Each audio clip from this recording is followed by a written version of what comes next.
في فيديو نزل لعريس وعروسة يوم زفافهم. العريس ماسك ايد عروسته وطالع بيها على الكوشة، فقام شددها بصورة عنيفة جدا ووقعها قدام الناس وخلى المنظر غريب قوي واحرجها، وراح قعد هو على الكوشة وسايب عروسته واقعة في الارض والناس ما بقتش فاهمة ايه اللي حصل.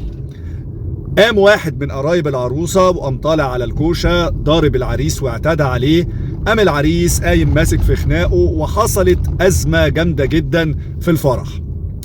فوجئنا بعد كده ان العروسة كملت الزفاف وراحت بيت الزوجية، والعريس طلع يبرر التصرف بتاعه انه معمول له سحر اسود، وانه ما كانش حاسس باللي بيحصل، وانه بيعاني من السحر الاسود وده السبب انه اعتدى على زوجته. الحقيقة المشهد لا يجب ان يمر مرور الكرام، وخصوصا من الزوجة اللي تاني يوم اتصورت مع العريس ونزلوا صورة على السوشيال ميديا ان هم كويسين مع بعض.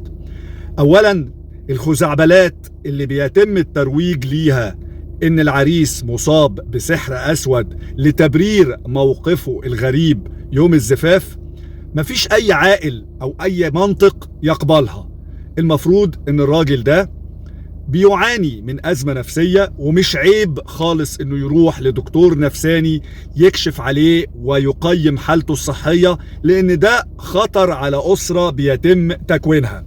النهاردة احنا بنقول ان لازم الزوجة والزوج لما ييجوا يقدموا على خطوة الزواج يكونوا سلام نفسيا وبدنيا وصحيا، لان ده هينتج عنه أولاد.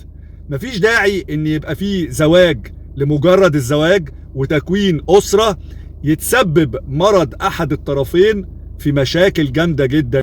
انا بقول للإنسانة اللي اتجوزت الراجل ده ان هي لو مقتنعة تكمل معاه، بس تصمم انه يروح لدكتور نفساني، لان الخزعبلات اللي دخلت في دماغ العقول بسبب فكر درويشي وبسبب عقول لا تفكر ان ده مرض وان ده في حاجة اتسببت فيه، فلازم نلجأ لأهل العلم، للأطباء المتخصصين اللي يبحثوا الحالة دي ويقيموها صحيا علشان تاخد العلاج.